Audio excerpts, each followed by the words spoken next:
The Consciousness Code Podcast, Episode 3, The Body Before Belief, Why the Body Often Reacts Before the Mind Explains. Hello, and welcome back to the Consciousness Code Podcast. In the last episode, we explored the split between the mind we know and the mind that runs ahead, the difference between the part of us that reflects, explains, and sets intentions, and the deeper layers that often move before those intentions have fully taken hold.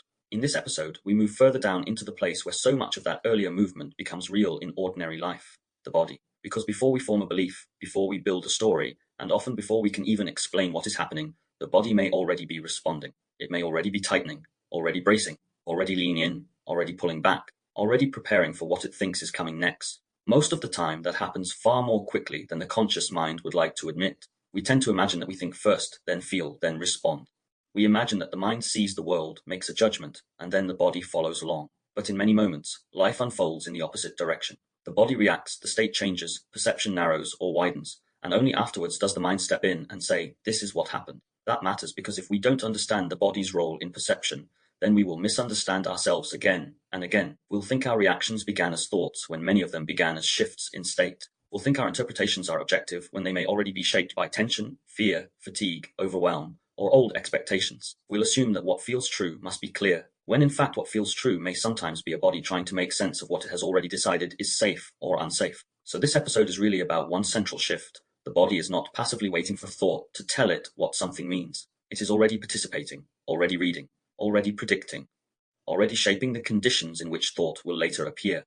And once we begin to understand that, so much of ordinary life starts to make more sense. Why does the same sentence land differently on different days? Why does one person hear concern and another hear criticism? Why can a room feel tense before anyone has said a word? Why a delayed reply can feel neutral in one state and threatening in another? Why do we sometimes know we are overreacting and still cannot feel that knowledge strongly enough to interrupt the reaction? All of that becomes easier to understand when we stop imagining that consciousness lives only in thought and begin recognizing that the body is one of the first places where experience is organized.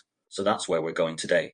Into the body before the belief, into the state before the story, into the physiology beneath interpretation, and in many ways, this is where a more honest understanding of conscious life begins.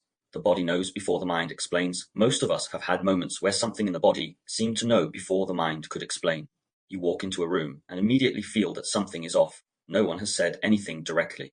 Nothing obvious has happened yet, and still something in you registers a shift.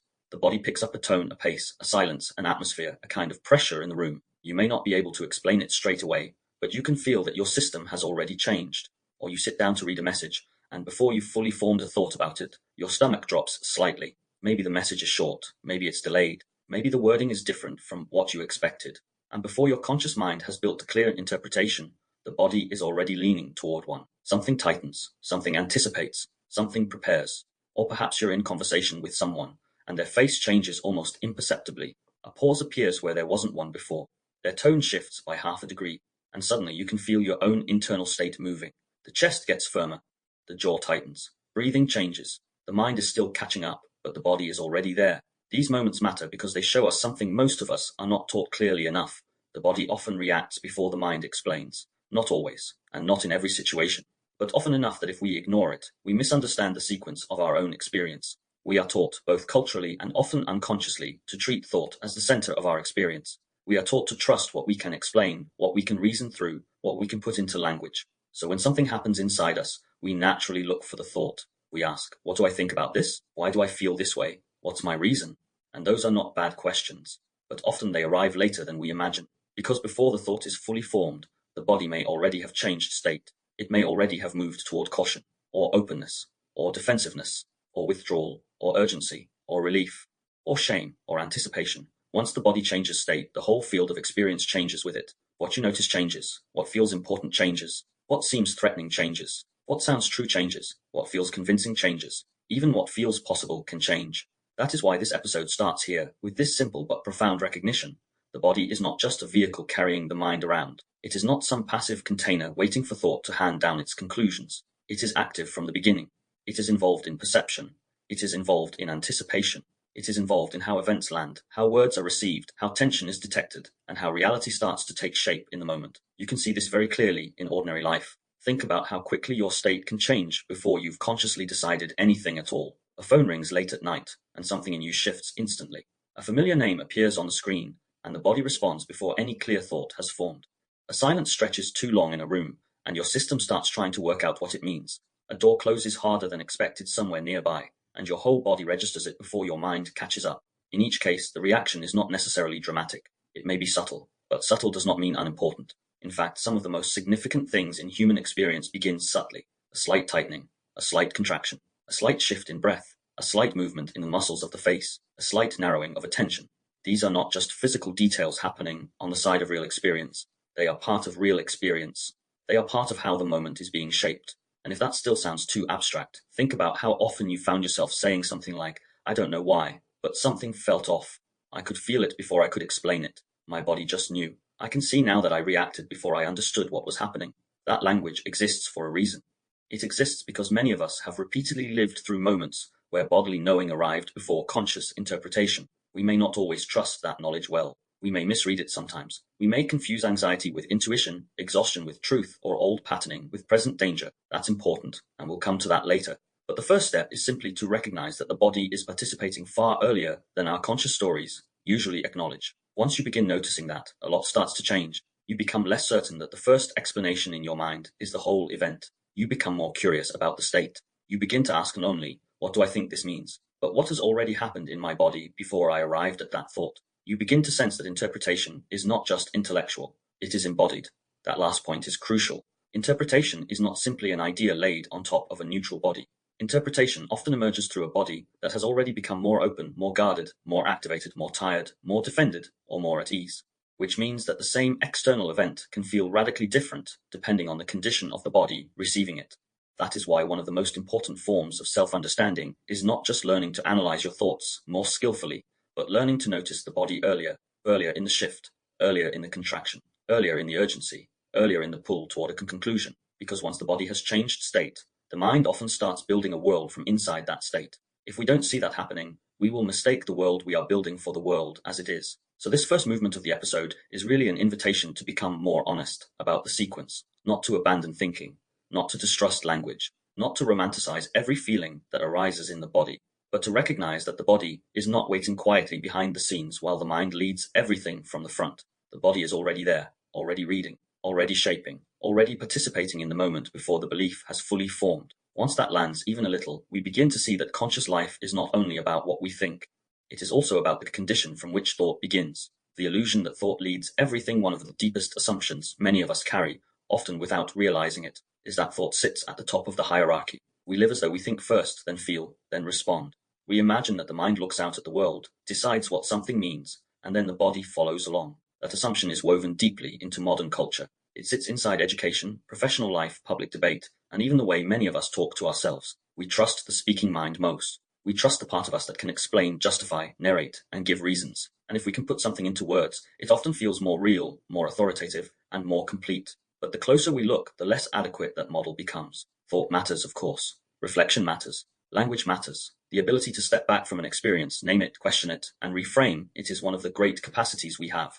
It gives us continuity, memory, intention, and moral reflection. It helps us revise ourselves. It helps us resist impulse. It helps us build meaning across time. So this is not an argument against thought. It is an argument against a particular illusion. The illusion that thought is always first, always central, and always the true source of what follows. Philosophy has been wrestling with this for a long time. Phenomenology, in particular, takes lived experience seriously as lived experience. Thinkers in that tradition did not treat being as a detached intellect floating above the world. They kept returning to the fact that experience is embodied, situated, and already in relation before it becomes abstract reflection. Maurice Merleau-Ponty, for example, argued that perception is not simply a mind inspecting a world from the outside, but a lived body already participating in it. That matters here because it means the older philosophical picture is already more subtle than the simplified modern fantasy that reason stands above everything else issuing commands. From a psychological and neuroscientific perspective, the challenge to that fantasy becomes even stronger. A great deal of processing happens before we can report it. Attention shifts. The body registers cues. Emotional significance gets assigned. Patterns begin to activate. Prior learning shapes expectations. Internal bodily signals are read, misread, amplified, dampened, or woven into a broader sense of what is going on. Contemporary interoception research has become especially important here. Interoception refers broadly to the sensing and interpretation of internal bodily signals, heartbeat, breath, gut, sensations, tension, temperature, visceral unease, internal arousal, and more. Increasingly, researchers are showing that these bodily processes are not secondary details. They are deeply involved in emotion, selfhood, decision-making, and mental health. That changes the picture dramatically, because once the body is involved from the start, the old sequence, first thought, then feeling, then response, starts to break down. Sometimes the body shifts first. The tone changes. A silence lands strangely. The face moves by half a degree. A message arrives later than expected. A room feels different. A familiar cue appears. And before the conscious mind has produced a clear explanation, the system may already have changed state. Breath shifts. The chest tightens. Attention narrows. Urgency rises. A readiness forms. Then thought arrives and says, in effect, here is what this means. But the meaning is already being built inside a changed state. That is one reason predictive processing has become so influential in recent science. In that broad family of models, the brain is not treated as a passive camera simply recording reality. It is understood as an active prediction system, constantly generating expectations and updating them against incoming signals. In simpler terms, what we consciously experience is shaped not only by what is present, but by what the system is already expecting, preparing for, and trying to regulate. Perception is not just reception. It is interpreted under conditions of bodily state, memory, and prediction. That helps explain why many of us misunderstand ourselves. We assume that because we can explain a reaction, the explanation must have caused the reaction. We assume that because we can narrate an event, the narrator must have been leading the sequence from the start. But often the narrator is entering later than it imagines. Often, the body has already moved. Often, the faster systems have already begun organizing around threat, relief, attraction, avoidance, or anticipation. Once that shift is underway, the reflective mind begins to build a world from inside the state it finds itself in. Psychology has circled this issue in several ways. Dual process theories are one of the better-known examples. Without turning them into a total explanation of the person, they do help illuminate something real. There are faster, more automatic, more associative modes of processing, and there are slower, more deliberate, more reflective modes. Daniel Kahneman popularized this distinction with the language of System 1 and System 2. Whatever limits that model has, it points toward a familiar truth. One layer of us often moves quickly, while another layer arrives later and tries to interpret or regulate what has already begun. That is why insight alone so often fails to produce change. The reflective mind can update before the deeper systems do. We can understand a pattern intellectually, name it accurately, describe where it came from, and still find ourselves living through it under pressure. That does not make the insight fake. It means thought has updated faster than deep learning. The body, the predictive machinery, the emotional conditioning, the procedural habits, the older expectancies, these do not always reorganize just because a sentence became clear in the mind. This is where the work of Antonio Damasio becomes especially relevant. Damasio's somatic marker hypothesis argued that bodily signals help guide decision-making, often before we can articulate clearly what is happening. The central idea was not that reason is useless, but that reason is never operating in some pure detached vacuum. Feeling, bodily signaling, and bioregulatory processes are involved in decision-making much more deeply than older rationalist pictures allowed. Later work by Antoine Becquerel and others developed and tested these ideas further, especially through studies of decision-making and ventromedial or orbitofrontal dysfunction. Now, to be careful and fair, these theories are not beyond dispute. The Iowa gambling task, which became strongly associated with this line of work, has been widely debated. Some critics have argued that early interpretations overstated how non-conscious the relevant learning was, or treated physiological signals too simply. That criticism matters. It reminds us not to turn a useful theory into a slogan. But even with the debates, the broader point remains highly influential across neuroscience and psychology. Decision-making is not simply detached cognition. The body is participating. Emotional and physiological signals are shaping what feels salient, risky, compelling, or safe. And that has major consequences for the way many of us talk to ourselves. If we imagine that reason should be enough, then every contradiction becomes a moral failure. We think, if I can see the pattern, why can't I stop it? We think, if I understand this, why am I still caught in it? But once we understand that conscious thought is not the only thing doing the living, that question starts to soften. It becomes less about weakness and more about layers, less about sincerity and more about integration, less about whether the insight is real and more about whether the whole system has joined it yet. Interoception research sharpens that picture further. Recent reviews suggest that altered interoception is implicated across anxiety, depression, eating disorders, substance use, and trauma-related conditions. A recent meta-analysis on anxiety found, among other things, increased negative attention to bodily signals and difficulty describing internal states.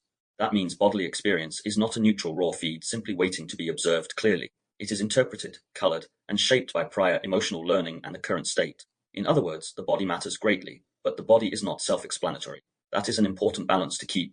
Because one simplistic model says, thought leads everything. Another simplistic model says, the body never lies, so just trust the body absolutely. Neither is enough. The body can register something real before thought catches up. The body can also misread the present through old conditioning. Thought can clarify the body's signals. Thought can also distort them or arrive too late to understand them well. So the task is not to choose thought over body or body over thought. The task is to understand the relationship between them more honestly.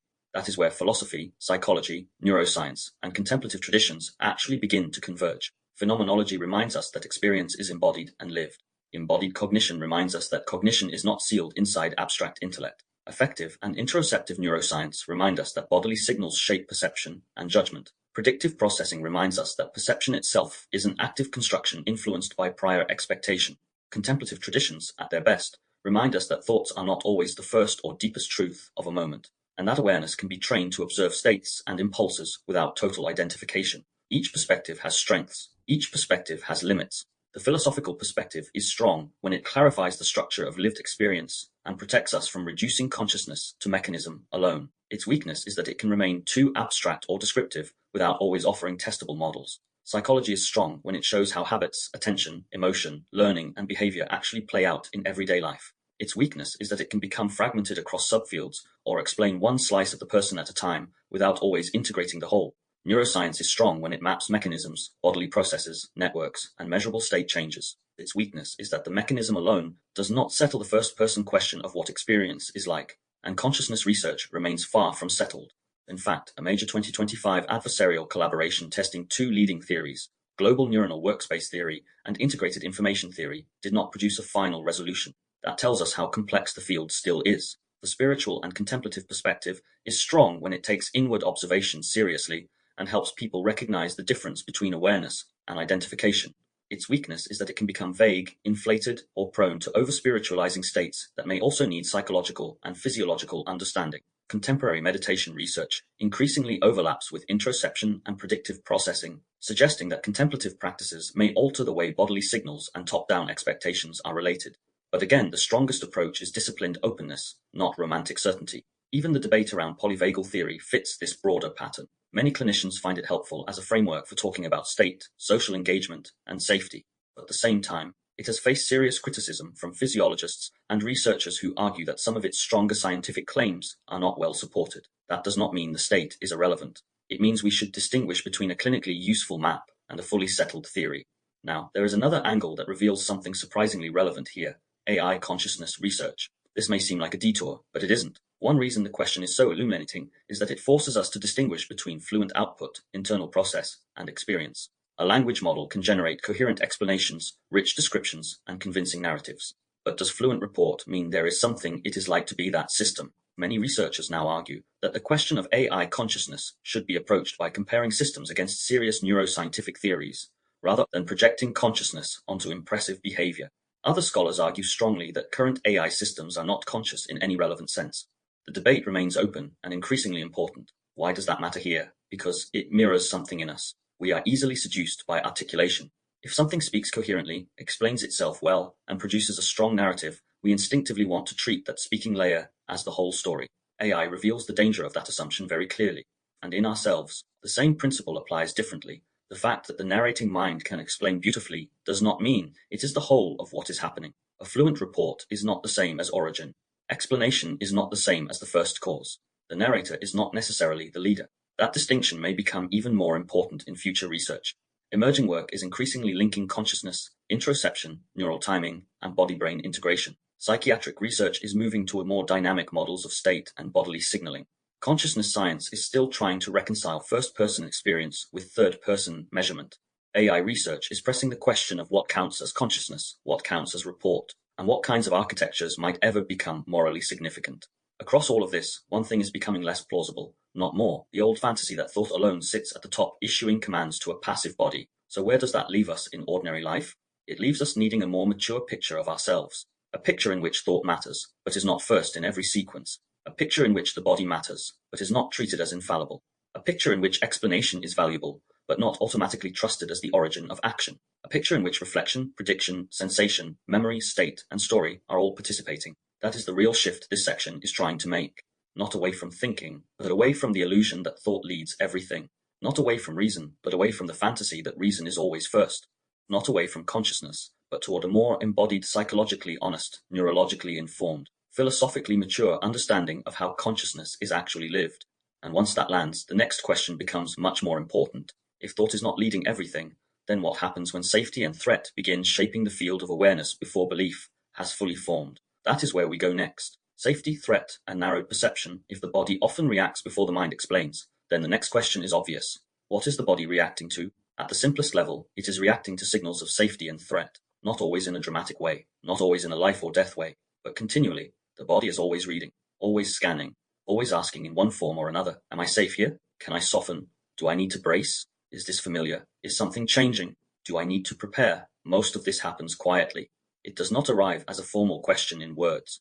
It arrives as a state, a shift in breath, a tightening in the chest, a drop in the stomach, a narrowing of attention, a sudden alertness, a subtle softening, a readiness to move closer or a readiness to pull back. These shifts often happen so quickly that many of us mistake them for reality itself. We do not realize that what feels obvious in the moment may already be shaped by the condition of the system receiving the moment. This is why safety and threat matter so much for consciousness, because awareness does not unfold in a vacuum. It unfolds in a body that is constantly regulating its relationship to the environment. And when that body feels relatively safe, awareness tends to widen. There is more room, more perspective, more curiosity, more tolerance for ambiguity, more capacity to hear the whole sentence, not just the sharp edge of it, more ability to stay with uncertainty without collapsing into a conclusion too quickly. But when the system begins to detect threats, awareness often narrows. Attention becomes more selective. Interpretation becomes faster. Tone becomes more charged. Memory becomes more state-bound. Possibility shrinks. Urgency rises. The world starts to organize itself around what feels dangerous, exposed, or pressing. That narrowing is not random. It is adaptive in one sense. If something is truly threatening, the system does not want to open into 10 possible interpretations and leisurely reflect. It wants efficiency. It wants speed. It wants readiness. It wants to reduce complexity so that action becomes easier.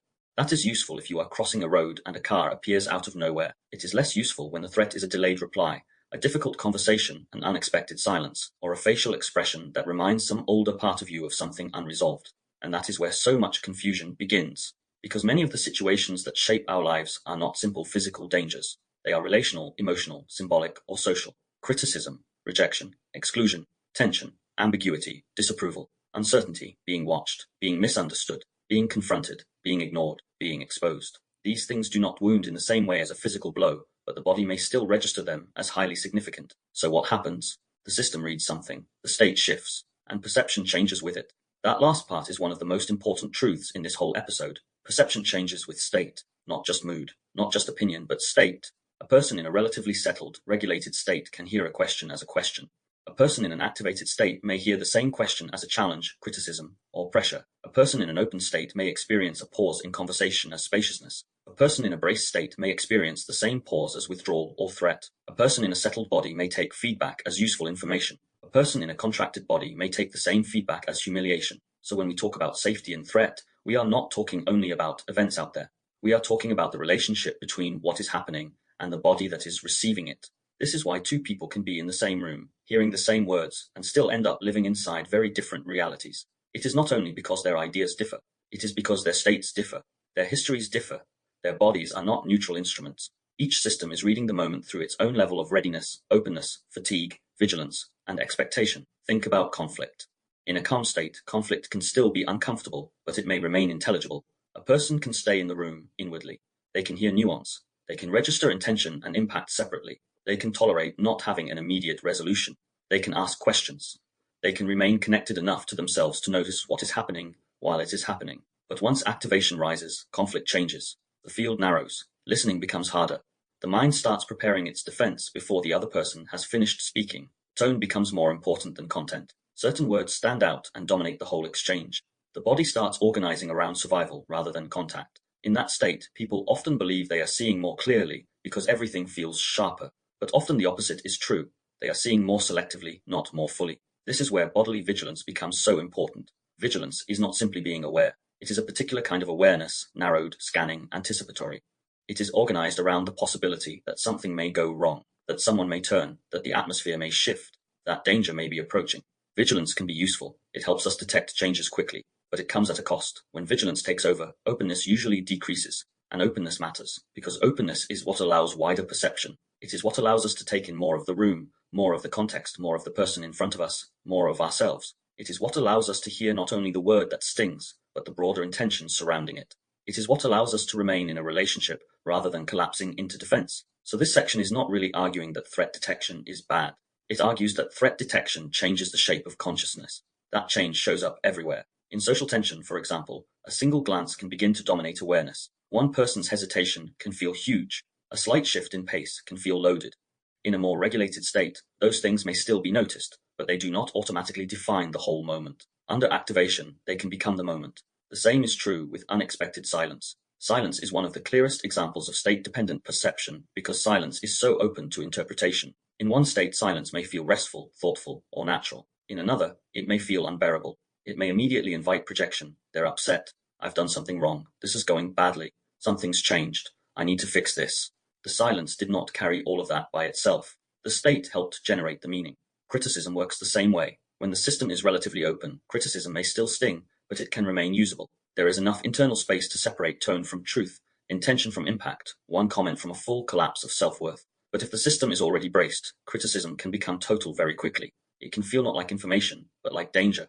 Not like feedback, but like exposure. The body hears much more than a sentence. And then there is overstimulation. Overstimulation is especially important because it shows how perception can distort even without a single dramatic event. Too much noise, too many tasks, too many decisions, too much social demand, too little rest, too much emotional residue from the day. All of this can lower the threshold for threat. In that state, things that might normally be manageable begin to land with disproportionate force. A small interruption feels invasive. A simple question feels demanding. A delay feels like pressure. The system is not reading from open ground. It is reading from depletion. So when people say, I don't know why I reacted so strongly, often part of the answer is not hidden in some grand mystery. Sometimes it is that the system was already saturated, already narrowed, already carrying too much activation to meet the moment freshly.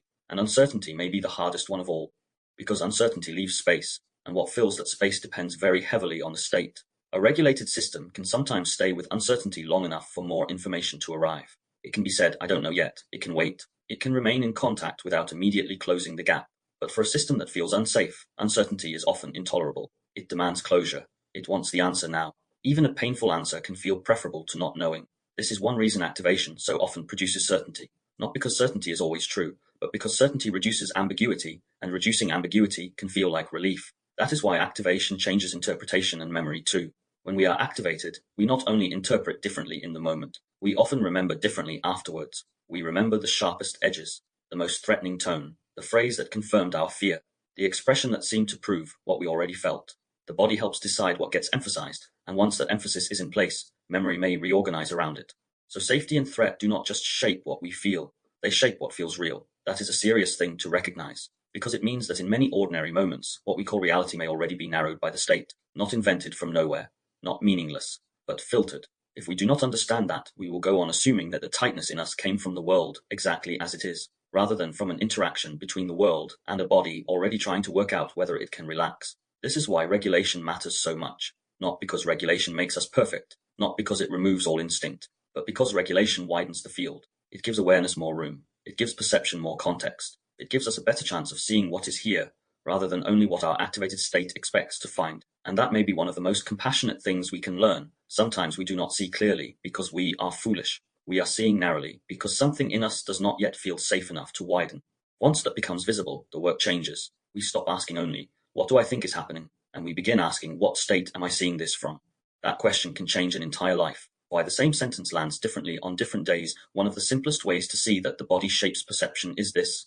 The same sentence can land in completely different ways on different days, not because the words changed, not because language is meaningless, but because the condition of the body receiving those words changed.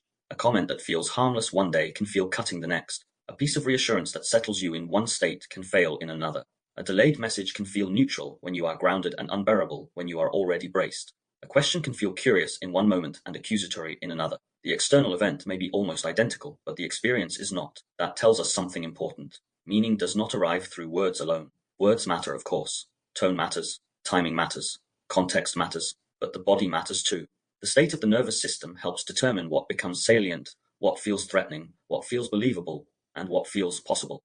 So when we say that really upset me, or that didn't bother me at all, we are never talking only about language in the abstract.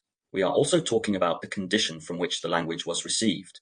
That condition changes everything. Think about fatigue. Most of us know what it is like to be overtired and suddenly feel thinner-skinned than usual. A sentence that would normally pass through with little friction suddenly catches.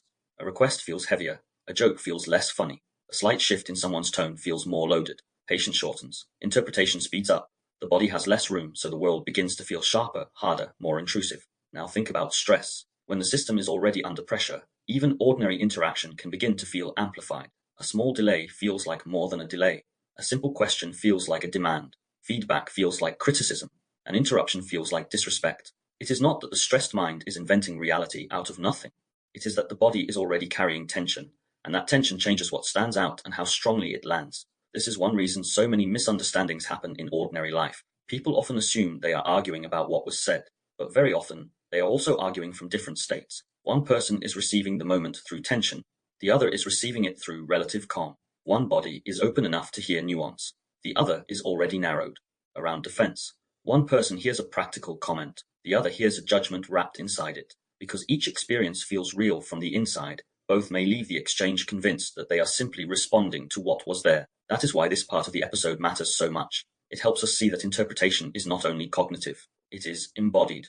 The same sentence can land differently after poor sleep, differently during grief, differently in shame, differently in conflict, differently when you already feel unseen, differently when you feel safe, connected, and well-resourced. That does not make meaning arbitrary. It makes it relational. It arises between the event and the state of the system receiving the event. Take reassurance. Reassurance is a good example because people often assume that if the right words are spoken, the body should settle automatically. But that is not how it always works. If someone is already braced, already expecting disappointment, already carrying anxiety, or already organized around threat, reassurance may not land simply because it was said. The words might be perfectly kind. The intention might be sincere, and still, the body may not take them in. Why? Because the body does not only hear content, it also hears congruence, state, timing, pace, and internal readiness. If reassurance arrives when the system is too activated to receive it, the person may hear the words while remaining unconvinced. They may even become more distressed because now there is a gap between what is being said and what their body still expects. So they tell themselves, I know they're trying to reassure me, but nothing in them softens. That gap is painful, and many of us interpret that pain too quickly. We think, why can't I just believe them? Why doesn't this help? What's wrong with me? But often the better question is, what state am I in while I'm trying to receive this? That is a much more useful place to look, because if the body is still preparing for hurt, then even kind words may have to pass through a field of defended anticipation before they arrive as meaning. The same pattern appears with feedback. On one day, someone may hear feedback and think, that's useful. I can work with that. On another day, perhaps when they are already exhausted, ashamed, overstimulated, or doubtful of themselves, the same kind of feedback may feel humiliating, exposing, or crushing. The sentence may be almost identical. The difference is not only the words. The difference is the body that received them. This is where a lot of relational confusion begins.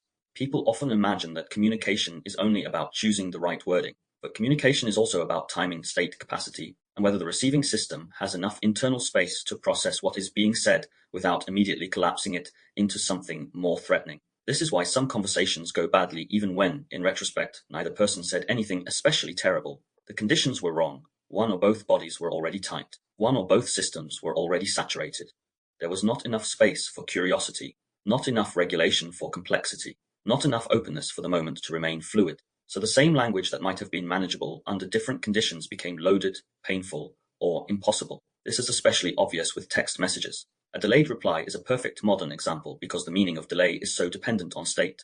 On one day in a settled body, a delayed message may register simply as they're busy. They'll reply when they can. On another day, in a more activated state, the same delay may become an emotional event. They're losing interest. I've said something wrong. Something's changed. I'm being ignored. The external fact has not changed. The internal field has. Once the field changes, the mind starts building a world from inside it. This is why bodily state matters so much in the formation of belief. We often like to imagine belief as a purely mental event. But in ordinary life, what feels believable is frequently influenced by how the body is already organized. Anxiety can make danger feel more likely. Shame can make criticism feel more globally true. Exhaustion can make hope feel less accessible. Calm can make ambiguity more tolerable. Regulation can make a person more capable of waiting, checking, and revising rather than instantly concluding. So the body does not just shape feelings. It shapes plausibility. It shapes what seems likely. It shapes what seems obvious. It shapes which interpretation feels most available in the moment. That is why the same sentence does not arrive in the same way every time. It lands through a body, and the body is never neutral in the simple sense. It is carrying sleep or lack of it. It is carrying the residue of the day. It is carrying history, expectation, stress, relief, hunger, grief, anticipation, overstimulation, calm, connection, or loneliness. All of that influences reception. This is also one reason people can feel confused by their own inconsistency. They think, why did that upset me so much today when it didn't bother me last week? Or, why did I suddenly read that as criticism when I know they didn't mean it that way? Or, why could I hold that conversation calmly one day and fall apart in a similar one later? And often the answer is not that their real personality changed. Often the answer is that the state changed. The body had less room. The system had less resilience. The threshold for threat was lower. The field of awareness narrowed more quickly. That is not a failure of character. It is a fact of embodied life, and once you begin to understand that, a more compassionate and more accurate form of self-observation becomes possible. Instead of asking only, what did they mean? You begin asking, what state was I in when I received it? Instead of assuming, if it felt bad, it must have been bad in exactly the way it felt, you begin asking, what did my body add to the meaning of that moment? Instead of telling yourself, I should react the same way every time if I were stable, you begin recognizing stability itself depends partly on state, and state changes. That recognition does not make you vague. It does not mean abandoning discernment. It does not mean every uncomfortable feeling is just your state and therefore should be ignored. It means you become less naive about interpretation. You stop assuming the first feeling is the full picture. You stop assuming language lands in a vacuum. You stop assuming your present state is invisible to your conclusions, and that allows something else to emerge. Context. Context widens perception. It lets you say, this comment may have landed hard because I'm already frayed. This reassurance may not be reaching me because I'm too braced to receive it. This silence may feel louder because I'm already carrying uncertainty. This feedback may feel harsher because shame is already active in me. This delay may feel threatening because my body is already waiting for abandonment. That kind of naming can prevent a great deal of unnecessary suffering, not because it erases pain, but because it stops pain from claiming absolute authority too quickly. And perhaps that is the central insight of this section. The meaning of a moment is not only in the event itself, it is also in the condition of the body receiving it. Once that is understood, ordinary life becomes much more readable. You begin to see why some days feel sharper than others, why some conversations go badly for reasons deeper than wording alone, why some attempts at reassurance fail, why do some silences become unbearable, why the same world can feel different from one day to the next, even when externally very little has changed. It is not because reality is unreal. It is because reality is always being received through a living system, and that system changes. So the deeper work is not to become a machine who receives everything in the same detached way every time. The deeper work is to become more aware of the state from which you are receiving the moment. That is where more grounded interpretation begins, not by distrusting every feeling, not by worshipping every feeling, but by becoming more honest about the body that is helping create the meaning. The body's reading of contradiction. One of the most interesting things about the body is that it often notices contradictions before the conscious mind can explain what feels wrong. Most of us know this experience in some form. Someone says, I'm fine, and yet nothing in their presence feels fine. The words sound tidy, but the tone is tight. The face is smiling, but the smile does not soften the room. The pace is clipped, the shoulders are held, the breath is shallow, or perhaps the words are polite, even generous, but there is pressure underneath them, a kind of force that the body registers before thought can put it into language. And what happens in those moments is not magic. It is not that the body has some supernatural access to hidden truth. It is that communication is not purely verbal, and the body is reading more than literal content. Research across interpersonal communication shows that people rely heavily on facial, vocal, postural, and relational cues to interpret meaning, especially when the verbal message and the non-verbal message do not line up. This matters because many of us were taught, explicitly or implicitly, to trust words first and treat bodily unease as secondary. We were taught to think that if the sentence sounds right, our discomfort must be irrational or oversensitive. But often the body is not reacting to the sentence in isolation. It is reacting to the whole event, the timing, the strain in the voice, the rhythm of the exchange, the mismatch between expression and state, the atmosphere that forms around the words. Work on emotional prosody and semantics shows that listeners do not simply decode meaning from the dictionary content of a sentence. Prosody, the melody, stress, timing, intensity, and emotional contour of speech strongly shapes how emotional meaning is perceived, sometimes more strongly than the words themselves. Recent studies using behavioral ratings and skin conductance responses suggest that listeners often rely more on prosody than on semantics when judging emotional arousal. So when we say something felt off, that feeling may be less mysterious than it seems. The body is reading mismatches. It is reading the difference between verbal reassurance and vocal tension. It is reading the difference between a calm sentence and a hurried delivery. It is reading the difference between a smile and a face that still looks defended. It is reading the difference between I want to hear you and a body that is already preparing to interrupt. Communication scholars have long argued that verbal language communicates propositions, while nonverbal channels often communicate relational and effective information, how the interaction is being held, what kind of stance is being taken, whether there is warmth, dominance, uncertainty, distance, congruence, or unease in the field between us. That is one reason why someone can say all the right things and still not feel trustworthy in the body. This becomes especially important in relationships. Imagine someone saying, "Take your time, no pressure," while their tone, pacing, or posture clearly conveys pressure. The literal content says one thing, the body reads another. The conscious mind may hesitate. Am I imagining this? Am I being unfair? But the body has already registered the contradiction. We'll take the common example of someone saying, "I'm not angry," while the jaw is set, the breathing is sharp, the eyes are hard, and the atmosphere becomes more constricted with every word. In those moments, most of us do not merely hear the sentence. We hear the sentence inside a larger pattern of cues, and our own body responds to that pattern. Now, psychology gives us several ways of understanding this. From a broad social cognitive perspective, human beings are constantly integrating multiple channels of information at once. We do not first process words in isolation, then separately add facial expression, tone, and posture later as optional extras. In real interaction, these channels arrive together, and the brain integrates them rapidly. Research on incongruent emotional signals suggests that when semantics and prosody clash, the nervous system does not simply ignore the mismatch. It has to resolve it, and that resolution can increase uncertainty, arousal, and defensive interpretation. From a more behaviorist point of view, we could say that bodies learn contingencies. Skinner's broader framework, whatever one thinks of its limits, reminds us that behavior does not emerge from nowhere. We are shaped by reinforcement histories, punishment histories, stimulus control, and repeated pairings between cues and outcomes. In that sense, if someone has repeatedly experienced polite language preceding criticism, control, rejection, or withdrawal, their system may learn to respond not just to the literal words, but to the full cue pattern surrounding them. Behaviorism is often criticized for being too thin when it comes to first-person experience, and that criticism is often fair. It can describe control by contingencies without fully describing what contradiction feels like from the inside. But its strength is that it reminds us that many reactions are learned, patterned, and context-sensitive rather than random. A body can become exquisitely trained to detect certain combinations of cues long before thought catches up. That learning can be protective, but it can also become overgeneralized. This is where skepticism is important. It would be easy at this point to slide into a simplistic claim that the body can always tell when someone is lying or hiding something. Science does not support that kind of certainty. Deception research is actually a good corrective here. Reviews by Aldert Fry and others have shown that there are many misconceptions about non-verbal lie detection, and meta-analytic work suggests that cue-based detection is often weak and error-prone. Timothy Levine has argued that indirect or demeanor-based lie detection is a near chance in many settings because behavioral cues vary too much across situations and people. In other words, we should be very careful not to turn bodily discomfort into an infallible truth. The body can detect incongruence, tension, mismatch, or relational uncertainty. That is not the same as having perfect access to hidden facts. That distinction matters enormously. The body may be telling you something does not line up. It is not necessarily telling you, here is the final explanation.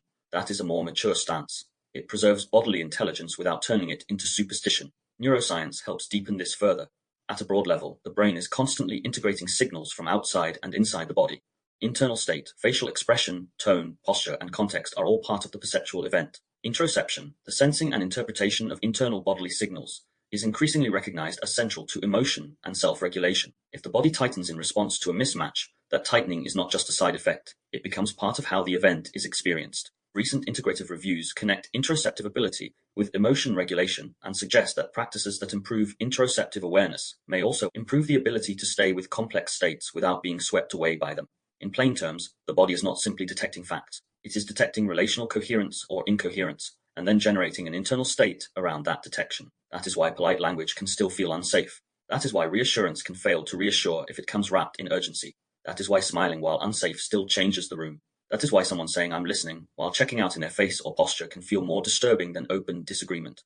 The body reads contradiction because contradiction changes the field. This also has a philosophical dimension. Phenomenology reminds us that experience is never only a set of abstract meanings. It is lived, embodied, and given through a first-person field of significance. Embodied cognition takes this further by arguing that cognition itself depends deeply on bodily processes and environmental coupling. So when we say "I could feel something was wrong," that is not merely an irrational add-on to thinking. It may be part of how thinking is actually being formed. The body's reading of contradiction is not external to meaning. It is one of the ways meaning takes shape. Contemplative science offers another useful perspective. At its best, contemplative practice trains people to notice subtle shifts in breath, tension, posture, activation, aversion, and grasping before these become full-blown stories. Research on mindfulness and interoception suggests that this kind of training may enhance awareness of bodily signals and improve emotion regulation. The strength of this perspective is that it treats bodily knowing as trainable and observable rather than mystical. The weakness, if we are not careful, is that contemplative language can sometimes overinterpret bodily sensations as deeper truths, without enough grounding. So again, the most useful position is not blind trust or blind doubt, but disciplined observation, and that brings us back to ordinary life. Someone says, "I'm fine," while clearly not being fine. Someone offers reassurance, but there is pressure under the reassurance. Someone is smiling, but their body is not soft. Someone's words are warm, but their pace is controlling. Someone is polite, but the politeness carries concealed hostility or withdrawal. In all of these moments, the body is reading more than literal content. It is reading congruence. That word matters, congruence. Congruence means the channels line up. The words tone, posture, pacing, and atmosphere feel like they belong together. Incongruence means they do not. Research on relational communication and nonverbal behavior suggests that humans are highly sensitive to these relational messages. This sensitivity is useful because social life depends on more than propositions. It depends on whether we can trust the coherence of the interaction. But the body's reading of contradiction must still be held with humility. Sometimes what feels off is indeed an important signal. Sometimes it is the first sign that the verbal message and the relational reality do not match. Other times, it may be an old expectancy activated by something only loosely related to the present. The body may be reading a contradiction in the room, or it may be reading a contradiction through history. That is why bodily awareness without reflection can become paranoia, and reflection without bodily awareness can become naive. What we want is a relationship between the two. We want a body that can notice. We want a mind that can stay curious. We want enough regulation to ask what exactly feels off here, rather than immediately collapsing into certainty. We want enough honesty to recognize when the body is responding to a real mismatch, and enough humility to recognize when it may be amplifying the present through an older script. That is the unique value of this section. It shows that communication is embodied before we ever reach later episodes about language more directly. Words do not arrive in empty space. They arrive in bodies. They arrive into nervous system. They arrive in atmospheres, and the body often knows that before thought can formulate a decent paragraph about it. So the practice is not to dismiss that knowing, nor is it to worship it blindly.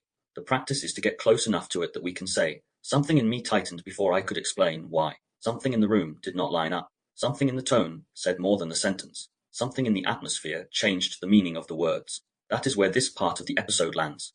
The body often detects inconsistency before the conscious mind can articulate it, because communication is not purely verbal. It is carried through tone, expression, rhythm, posture, timing, and relational field.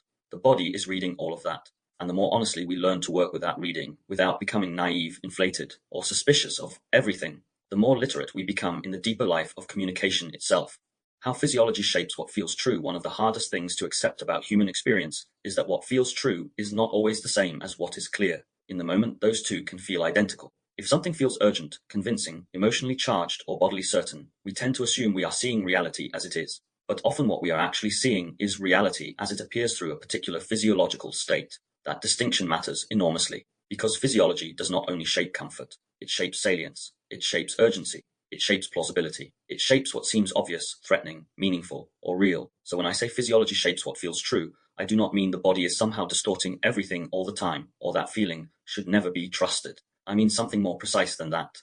The body helps organize the conditions in which meaning appears. What feels believable, dangerous, intimate, offensive, reassuring, humiliating, or compelling is not formed by thought alone. It is formed through a living system already carrying activation, fatigue, safety, shame, stress, depletion, openness, or defensive readiness. That is why anxiety can sometimes feel like intuition, not because intuition is fake, and not because anxiety is meaningless, but because both can arrive as bodily certainty. Both can produce immediacy. Both can make something feel important now. The difference is often not in the intensity, but in the quality. Anxiety tends to narrow, compress, and push toward premature closure. It wants the answer quickly. It wants to get out of uncertainty. It wants to resolve the discomfort. Intuition, when it is clearer, often carries less panic and more coherence. But in lived experience, especially when someone is already activated, those two can be very hard to separate. The same is true of moral certainty. A person in a charged physiological state may feel utterly convinced that they are seeing things clearly. Their thoughts sharpen. Their language intensifies. Their body leans toward action. They feel sure, but certainty itself is not proof of clarity. Sometimes certainty is simply what activation feels like from the inside.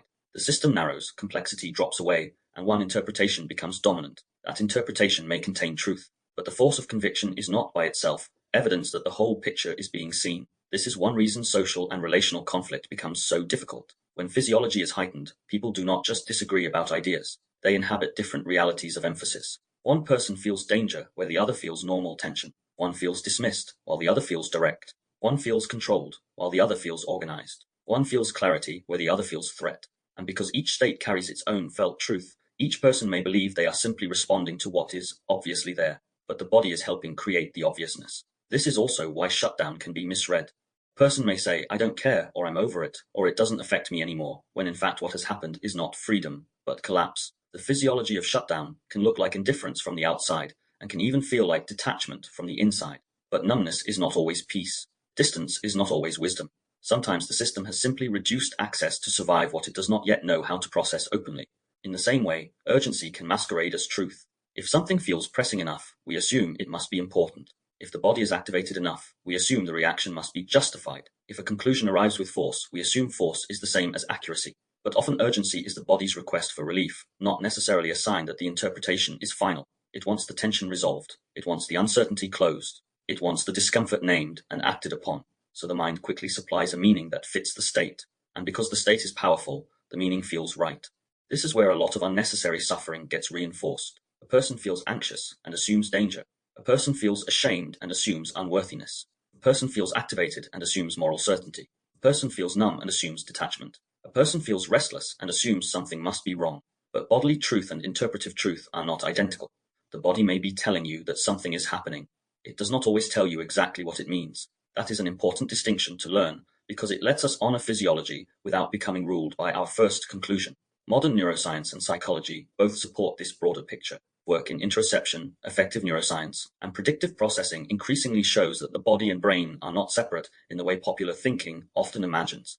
The body does not simply report sensations after the mind has already understood the world. Internal state helps shape perception from the beginning. What feels likely, threatening, or significant is influenced by prior learning and bodily condition. In that sense, our convictions are often more embodied than we realize. Philosophically, this is also deeply important. It challenges the fantasy that truth is always reached through detached cognition alone. But it also challenges the opposite fantasy that feeling is automatically pure truth. Instead, it asks for something more mature, an awareness that meaning is formed in the relationship between body, mind, memory, state, and world. That means self-understanding requires more than asking, what do I think? It also requires asking, what state am I in? What is my body doing right now? What feels urgent and why? What conclusion is my physiology leaning toward? What might look different if my system were more settled? These questions do not weaken the truth, they refine it. Because once you understand that physiology shapes what feels true, you stop treating every strong feeling as a final verdict. You begin to recognize that states are interpretive conditions. They color reality. They emphasize some features and minimize others. They can reveal something important, but they can also distort, compress, and overstate. And this is where conscious living becomes more serious. Not in the sense of distrusting yourself, not in the sense of doubting every feeling, but in the sense of becoming more literate in the difference between bodily activation and grounded clarity. That literacy gives you room to pause, room to ask what state is shaping the conclusion, room to notice whether urgency is coming from truth or from tension, room to recognize that a feeling can be real without being final, and that may be one of the most important things we can learn. Physiology shapes what feels true. Awareness deepens when we learn how to recognize the state beneath the certainty. Integration conscious living begins with state recognition, so where does all of this leave us? If the body is already participating before belief has fully formed, if safety and threat shape the field of awareness, if the same sentence can land differently depending on state, if the body often detects contradiction before the mind can explain it, and if physiology influences what feels true, then one thing becomes very clear. A more conscious life does not begin only with better thoughts. It begins with better state recognition.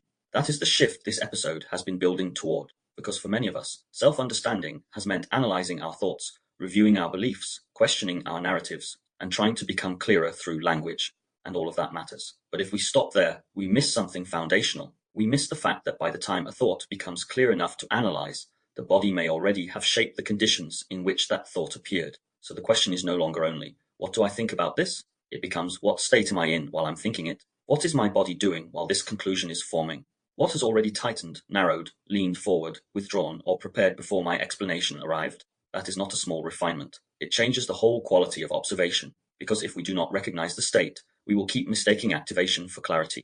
We will keep treating urgency as truth. We will keep confusing shutdown with detachment, anxiety with certainty, tension with discernment, and familiarity with reality. We will keep assuming that the mind is seeing clearly when, in fact, the body may already have narrowed the field, and that is how so much ordinary suffering gets reinforced. We interpret from fatigue and call it truth. We react from bracing and call it instinct. We collapse into old meaning and call it reality. We live inside a state and forget that it is a state. This is why conscious living begins with recognition. Recognition of tightening, recognition of speed, recognition of contraction, recognition of overstimulation, and recognition of the body's early signals before they harden into a whole world. because the earlier you can notice the state, the less total it becomes. If you only recognize activation after the conversation has already broken down, after the belief has already hardened, after the silence has already become a story, after the reassurance has already failed to land, then you are working from the far end of the sequence. But if you begin to notice earlier the shift in breath, the pull towards certainty, the sudden narrowing, the inability to stay spacious, then something opens. Not perfect control, not automatic wisdom, but room for curiosity, room for interruption, room for context, and room for a different relationship to what is happening. That room matters because regulation widens awareness. It does not necessarily make life easy, but it gives the mind a better chance of seeing more than one interpretation. It allows the body to remain in contact for longer. It reduces the need to collapse ambiguity too quickly. It gives us enough steadiness to ask a better question than what does this mean? It lets us ask, what state is shaping the meaning I'm making right now? That question can save relationships. It can save conversations. It can save us from unnecessary certainty. It can save us from taking our first reaction as the whole truth. Perhaps most importantly, it can make us more compassionate with ourselves, because once you understand how deeply the state shapes perception, you stop treating every intense reaction as proof that you are irrational, broken, or failing. Sometimes you are not failing at all. Sometimes you are simply trying to interpret life from a body that is overtired, overactivated, overloaded, ashamed, unsettled, or carrying more than it can presently organize clearly. That does not mean every conclusion in that state is false. It means every conclusion in that state needs context.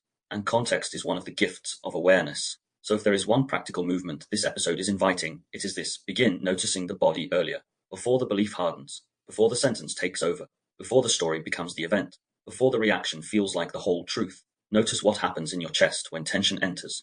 Notice your breathing when uncertainty rises. Notice the speed of your thoughts when your system starts preparing. Notice when your world shrinks to one sharp interpretation. Notice when a state has taken over the lens. That is where body literacy begins.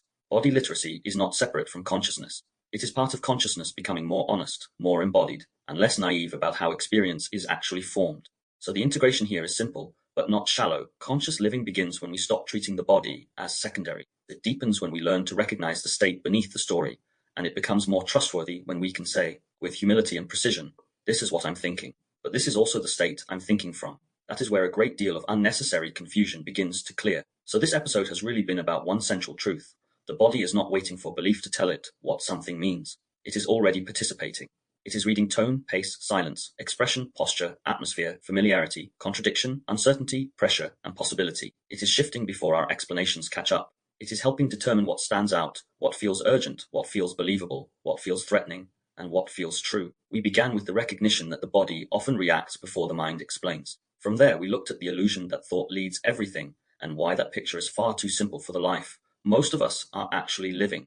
We explored safety and threat, and how regulation widens awareness while activation narrows it. We examined why the same sentence can land so differently on different days, why the body often detects contradiction before the mind can articulate it, and how physiology shapes the truth value of a moment from the inside. All of that leaves us with a deeper and more useful understanding of conscious life, not as something that happens only in thought, not as something detached from the body, not as something we can understand by analyzing words alone, but as a living process in which physiology, attention, interpretation, memory, expectation, and story are all participating together. That matters because once we recognize that the body is helping organize reality before belief has fully formed, we become less likely to treat our first conclusion as final. We become less likely to confuse activation with clarity. We become less likely to live entirely inside the state we are in, without knowing that it is shaping the world we think. We are simply observing. And perhaps that is the real shift this episode was trying to make. A more conscious life does not begin only with better ideas. It begins with better access to the conditions from which ideas arise. It begins with state recognition, with body literacy, by noticing earlier, by becoming more honest about the physiology beneath perception. That is not the whole work, but it is foundational, because once you can recognize the body's role in shaping what feels real, you are no longer quite as captive to the first story that forms, and that gives awareness somewhere more truthful to stand. In the next episode, we move from the body's immediate role in shaping experience into a wider and perhaps even more unsettling question. What happens when repeated states, repeated behaviors, repeated reactions, and repeated roles become so familiar that they begin living for us? Episode 4 is called Autopilot Living. In episode 4, we'll explore how habit, repetition, social identity, and familiar emotional patterns can gradually become a kind of automatic life, not because we are absent all the time, and not because nothing in us is aware, but because much of what we call choice is often built on structures that were repeated, so often they now feel natural, obvious, and self-defining. We'll look at how people become behavioral routines without fully noticing it. how social performance begins to replace direct contact, how identity can become rehearsed rather than lived, and how automaticity, which is useful in some parts of life, can quietly expand into ways of being that no longer feel fully chosen. Because once the body has learned enough patterns, and the mind has told enough stories around those patterns, a life can begin to move in grooves. And many of us call those grooves me. That is where we go next, from the body's early reading of reality, to the broader machinery of repetition, habit, role, and selfhood, from state to pattern, from immediate reaction to automatic living.